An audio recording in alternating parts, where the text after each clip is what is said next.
a Playlyst original.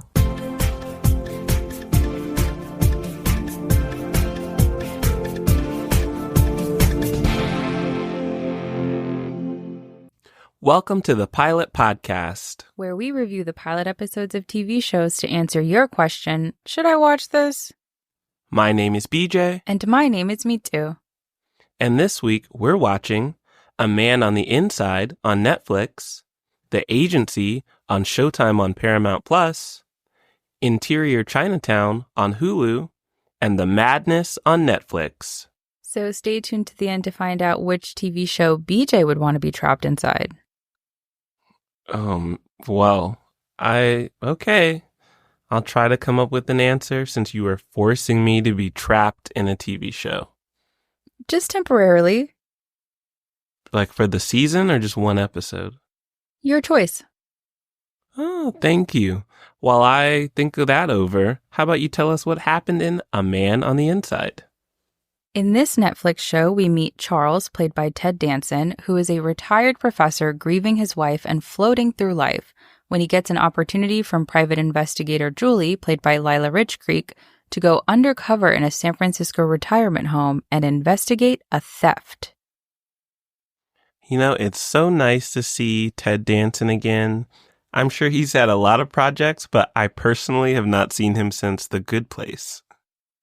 I love Ted Danson. I was actually just talking about him with a friend last night. Totally normal thing to do. Mm-hmm. That man was like a third parent. Cheers, raised me. And then I got a little older.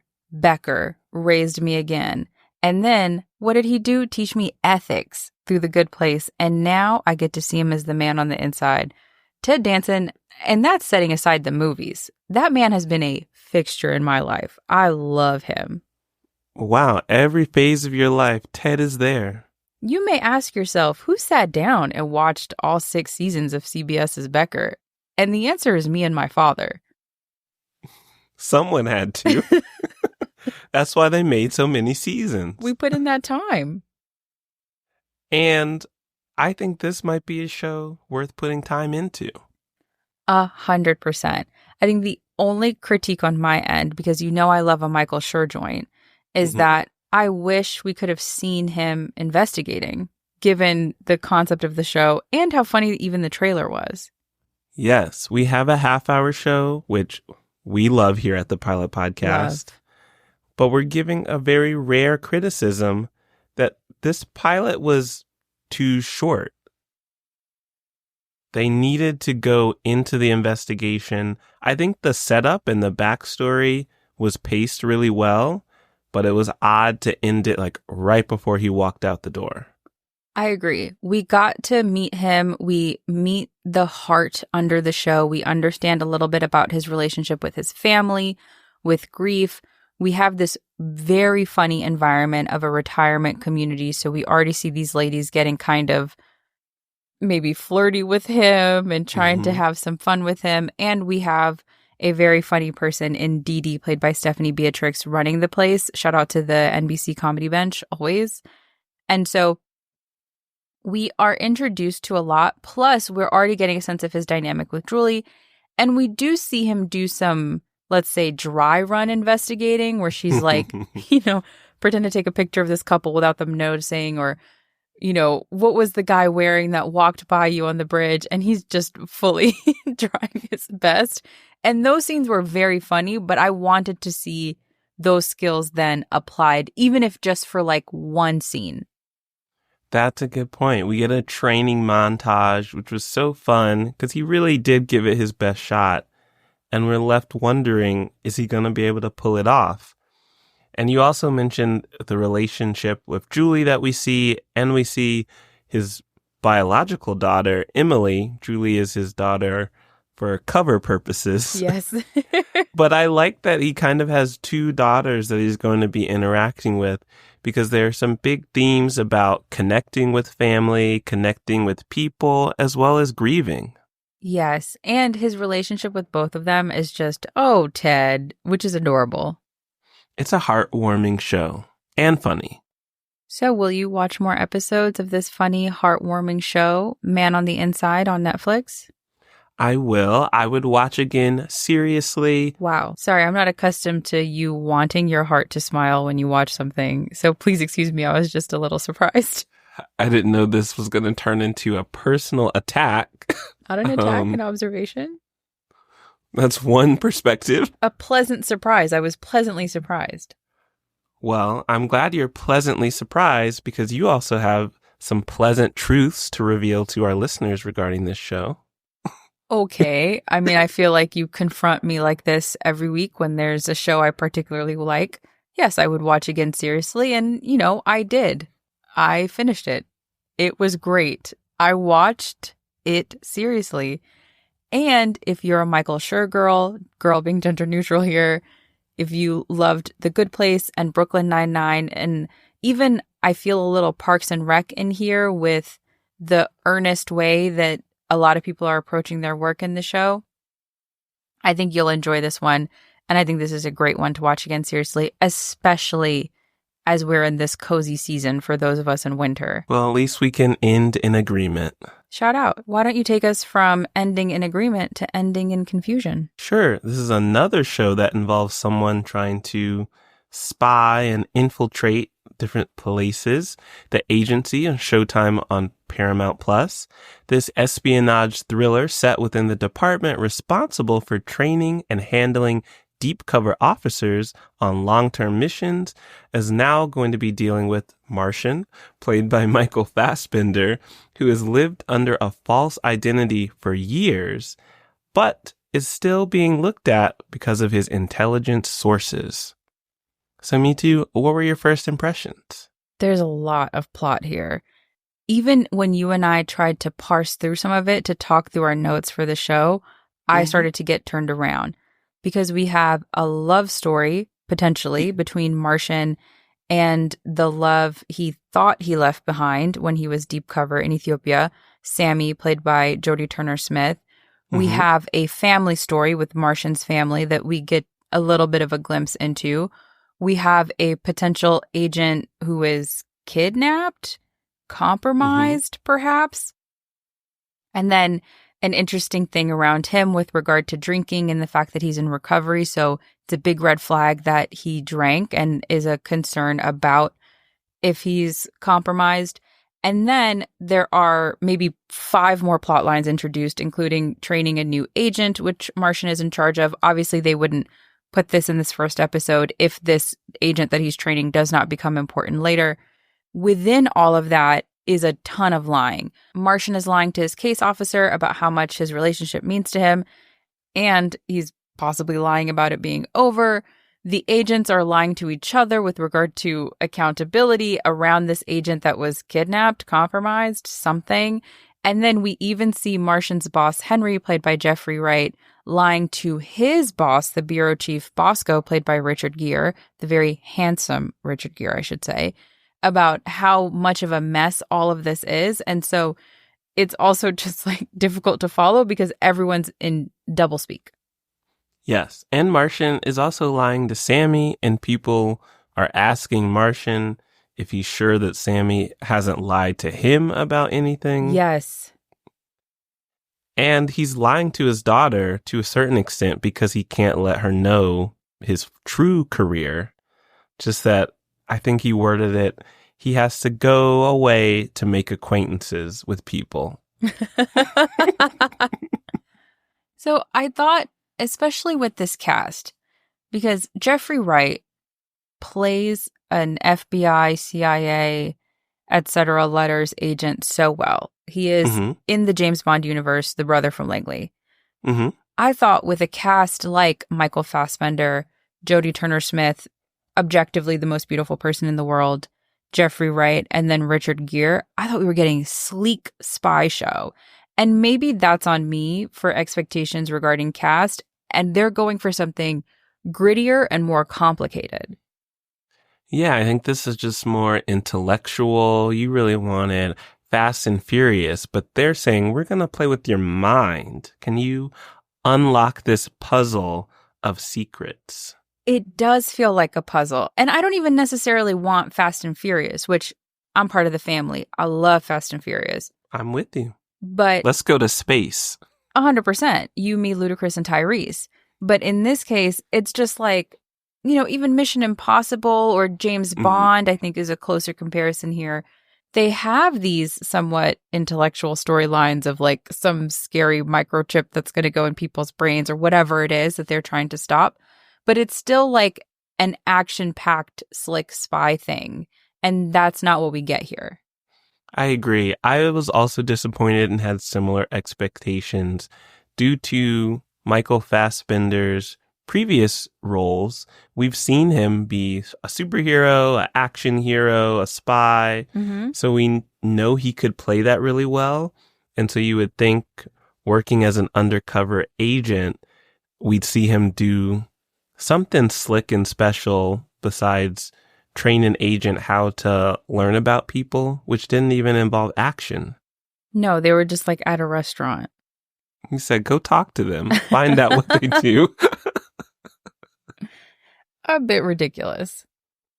So despite all of the mysteries, because personally, I still don't know what's true and what's a lie, will you watch more episodes of The Agency on Showtime on Paramount Plus? I don't think this one is for me. The pilot was just a little bit too muddled for me to follow, for there to have been intrigue built, for me to just want to know what happens next with at least one of these plot lines. I think I spent too much of it trying to keep it all straight. And so it made me just want to watch a different, maybe easier to consume spy package. So perhaps if you are like a much more intellectual person than I am, maybe you go for the really big jigsaw puzzles or the ones that are like one color. I think you would like this. Speaking of that, sorry listeners to do a tangent, I got a 1,000-piece puzzle, which is a color gradient. It's so hard. Why did you do that? It looked fun. Where do you put a 1,000-piece puzzle when you're done? Back in the box. You're joking. No. To do it again or what? Maybe one day. Wow. I would frame it. Then you can never do it again. Yeah, but you celebrate that you did it. Take a picture. Wow. Two fundamentally different approaches here. But we do have similar approaches to this show. I also would not watch again.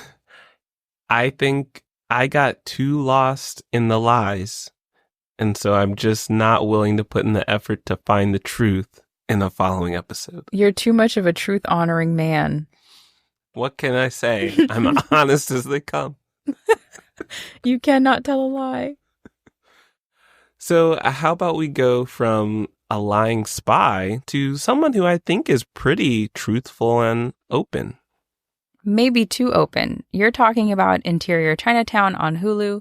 We have Willis Wu, played by Jimmy O. Yang, who is a background character stuck in a police procedural called Black and White. One day, he accidentally witnesses a crime, and in investigating that, starts to uncover family secrets and a Chinatown criminal underground. So I think this is such a fun take that we've seen before in Kevin Can F Himself and the movie Free Guy. Yeah. Where it's not just a show within a show, but the show in the show, Black and White, has different perspectives. So the set and the lights literally change when we go from Willis, a background character, to our two lead detectives, Miles and Sarah, who are the stars of the actual show. Even the music changes, and it's like very silly, corny cop show, which I say that with love because I love a procedural, versus the quieter, darker, really a lot like Kevin Can F Himself scenes of just Willis, or Willis with his best friend Fatty Choi, played by Ronnie Chang, or even Willis investigating a little bit with one of the cops that isn't Black and White.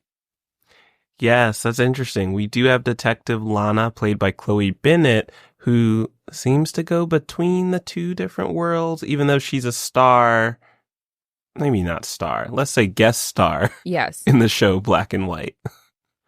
Which is interesting because, as I understand it, the book that the show is based on, and we see a bit of it in the show itself, is trying to bring forward in a meta way and in a funny way the ways that Asian characters can be pigeonholed in stories. And so it makes sense that Lana is a star, but not the star. And it makes sense that Willis is having to overcome a lot of instincts to be a background character, to really take charge and own his strength and trust himself to be a lead. There's a lot of like very meta conversation about, can I be the lead? Am I the guy? Mm-hmm. Even to the point where he tries to break out of his role as the background character, and the door to his uncle's restaurant is locked. Yes. He's not allowed to behave differently. Yes, that's so true. I mean, a real on-the-nose metaphor there. But I thought it was fun, and they are setting up some bigger mystery. Lana is a detective who thinks that there is not enough being done to investigate Chinatown's criminal underground, Mm-hmm. and Willis seems to at least be someone on the inside that could help solve those mysteries. We don't know much about that, but it did get me interested. And there's this grief storyline and mystery storyline within his own family that is very likely connected to whatever they'll uncover regarding this criminal underground in Chinatown. Yes, and I'm curious how the show Black and White will change as Willis changes. Oh, that's true, because I love the way they did that on Kevin Can F Himself, which, shout out to Eric Peterson, we interviewed him for the podcast, where the lines started to get really blurred as characters changed. So more and more characters were able to go between both worlds, and then eventually with Kevin Can F Himself, very late spoiler, there are scenes where both of them are in, let's say, both sets of lighting. Yes, they start to mix things up, and I will even say a light spoiler for this pilot, we even see what commercials are like in this world. Yes, that was interesting. That confused me, and I was like, oh, it makes sense. At first I was like, did I pay for Hulu without ads but still get an ad? And then I was like, no, Jimmy O Yang wouldn't be in it, right? Was that a real brand? I can't remember. Was it an ad used? I don't think it was a real brand. Okay. Yeah, I think it was just in the show, but it was good enough that it confused me for a moment. That's a missed opportunity. That's true. Just absolutely going full breaking the fourth wall. And he's like, nothing like a cold, refreshing Pepsi while I solve murder. Hey, Pepsi, if you want to sponsor the Pilot Podcast, we're available. That's true. We won't investigate crimes, but we will drink pop. Yeah. And Coca-Cola. Compete for us. That's true. Honestly, we're pop agnostic. But we will be loyal. Yeah, but we will become very passionate, very devoted, potentially even zealots, should one of you be interested. So with that out of the way, will you watch more episodes of Interior Chinatown on Hulu? I will. I know that this sounds a bit contradictory after what we said about the agency, but I like that this show plays with reality and plays with what we understand as true a little bit. So you're forced to go with the flow, and the flow in this one is interesting. Plus, there's a great couple action scenes, and I imagine there's going to be even more. So I am interested. I will watch again casually. And if you are a fan of the book, I'm very curious about your thoughts on this, because I haven't read the book, and I've seen mixed feelings from people about whether they believe this is a good adaptation. It's always hard to please the book people. True. I would also watch this again. I would watch seriously. I really like seeing Willis and Fatty. They have a great friendship. I'm curious about Willis and Lana. And I just really like how they're playing with lighting and sets to go from the different perspectives. And I think that they have a really creative director and kind of camera lighting team. And I want to see what other ideas they have. Real. Well, why don't you take us to a show with only bad ideas? You're talking about The Madness on Netflix. Muncie Daniels, played by Coleman Domingo, is a media pundit But now he must clear his name after he stumbles upon a murder in the Picanos. And to survive, he must reconnect with his estranged family and lost ideals. So, Mitu, you were alluding to how our lead character snoops in some places he shouldn't snoop, and now it's spiraling out of control. Yes. And when I say bad ideas, I don't mean with the show itself. I mean, Muncie cannot for the life of him make a good decision, at least to my perspective as a viewer tuning in, which makes the show extremely watchable. We know he's supposed to be smart. He's a UPenn professor. As you said, he is a TV host, potentially getting his own show soon. Right now, he's like substitute hosting.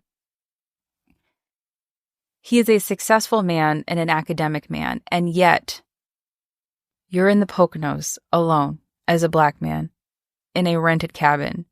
A very creepy, very clearly set up stranger pulls up to your home and says odd things to you.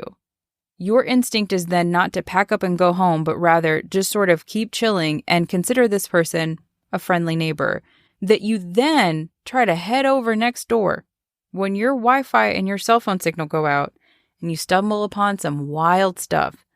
Then, instead of again, at that point, and I'm sorry for the light spoiler here, packing up your stuff and going home, having some sense of self-preservation, you are so righteous, which is perhaps true to the character, that you call the local police. Those good old boys show up. You take a look at what they look like, and you listen to how they're speaking to you, because you have all senses firing, I believe. You proceed to recount the events as I have just recounted them. So they're like, what? Your Wi-Fi went out and then you stumbled across all of this? We're almost 100% certain that you did it. And so you get that feedback instead of then going to a non-extradition country, because this has gotten far out of control and you got to get out. You got to get your wife, your estranged wife, and your child, and you got to go. You then speak to the FBI, who go unplanned. But you don't have to open your mouth. And you're this powerful guy with the fancy lawyer in the very handsome Dion Cole. Like, you absolutely could keep your mouth shut. And instead, you are just the chattiest person. Your heart opens up to the FBI agent's heart. And then that guy's heart goes, I'm going to put cuffs on you. So I just was so confused throughout that it was compelling because I want to understand what happened in this mystery. It is very watchable, and I want to understand, because this to me is feeling like a scheme set up by Todd.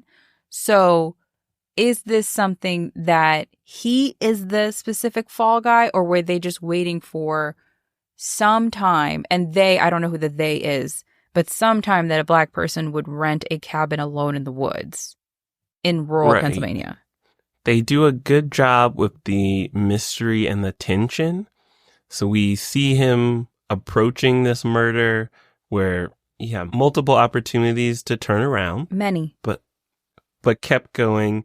And then it's like you said, it's just decision after decision, talking to the police. They're very clear when they say, you're the only suspect now. Yeah. Like you described someone named Ant wearing a ski mask. That tells us nothing. I believe the legal term in the Bill of Rights is who smelt it, dealt it.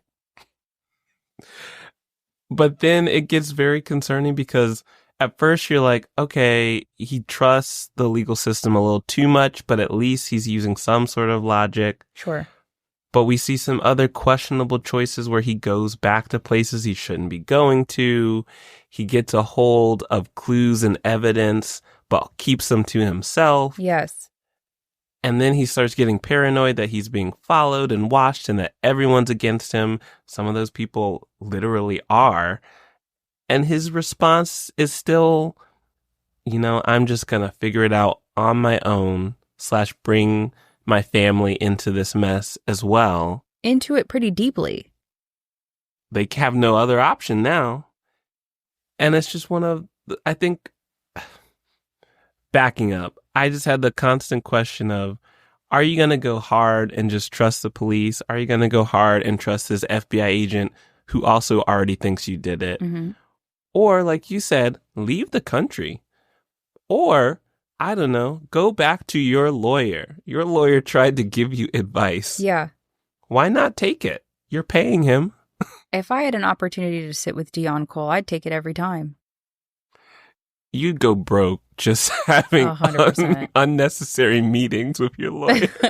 I'd be like, could you read the terms of service on this new app, please? Slowly, next to me. Like, you do know my hourly rate, right? Yep, I do. Go ahead, Dion. Sit down and read it. Yeah, I just didn't understand why he was making certain decisions. And then his wife, also seemingly a very intelligent woman, not giving him the best advice. She goes along with it. A small example, in addition to all the ones we gave. He finds a tracker on his car. Mind you, he didn't even find it. One of the cops found it. He then does not stop driving that car. Why? Why would you? Because once you remove the tracker, I guess in theory, he's all good. He's all gravy. People are clearly starting to follow the car. And yet, he drives it to his wife and kids' house. He drives it to wherever he's going. He continues his routine, his life, even beginning the investigating in that car.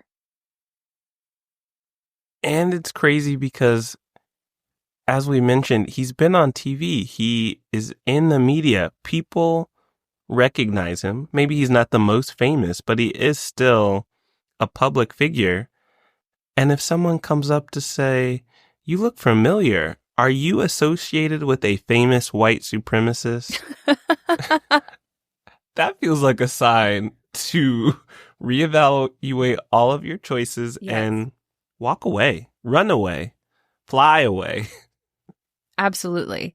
It is just remarkable. Some of the people that he chose to allow to speak to him, to jostle him, to threaten his family. And he just keeps engaging with everyone as if everyone could just be the next safe person, which again, I think part of this is a testament to how sort of trusting of the world around him that this character is. He clearly has a very, very strong moral center. And so we see that driving a lot of his decision making. But at what point does the UPenn law professor, the father, the estranged husband take over where it's like, okay, now I have to figure out how to protect what matters to me. And I frankly do not care about what happens in this investigation. I am going non-extradition. That's so true. This is all because he cares so much about the murder of someone he doesn't know. Not that there is anything wrong with having compassion for anyone that's been murdered. Even a white supremacist who had just a few hours earlier threatened you. But he has like no connection to this person. No, not beyond the threat. Yet he's very compelled to make sure the cops know who actually did it. Fascinating. Is it fascinating enough for you to watch more episodes of The Madness on Netflix? 100%. I will watch again seriously. I'm trying to appeal to a very specific subset of viewer here.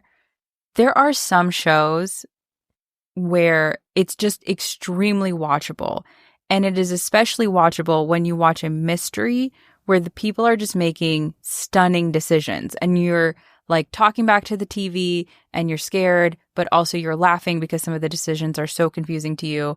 And it's just this very wraparound, very visceral experience. If you are someone who watches mysteries like that, and we exist, we have a hive, I don't know what we're called yet, email us at askthepilotpodcast@gmail.com if you have like a name for it. Because this is not a cozy mystery, but there is some kind of hive for this very watchable, compelling thing. That's how I feel about this. So if you are into that, you will really like this. I plan to watch this again seriously. I would watch this casually. I think if you really enjoyed Flight Attendant on Max, then you would like this. This is a little more serious than that in tone, but a similar situation where your lead character is making these decisions that you know are not going to help in the long run, but you can't stop watching to see what they do next. Oh my gosh. And she has that show now, Kaylee Cuoco, on Peacock, where, again, that podcast mystery show that we watched. Oh, yeah, with her husband. One thing about that young woman, I actually think we're at the same age, and she might actually be like a touch older. Either way, she loves a mystery show where she just makes terrible decisions. And I love to sit down and watch those and gasp at every bad decision. And she had a movie, I think on Prime, where she was a spy, but her and her husband made questionable decisions. Oh, I will watch that ASAP. Please text me the name of that movie after this if you don't have it handy. I got you. Thank you. Okay, so you want to know what show I would want to be in? Yes, and you can choose if it's like one episode, you just want to experience it once, or a season, you're living in it. I think I would just do one episode, and you and me are going to be in The Floor is Lava on Netflix. We'll just compete in one episode. That would be so fun to do, except that stuff looks so gooey and viscous that I don't know that I could handle it touching me. But I would love to like be in the room and like next to the judge and or the host, and we're making fun comments, and I'm watching you and my partner and a third friend that joins y'all doing it. You have to play. Just don't fall.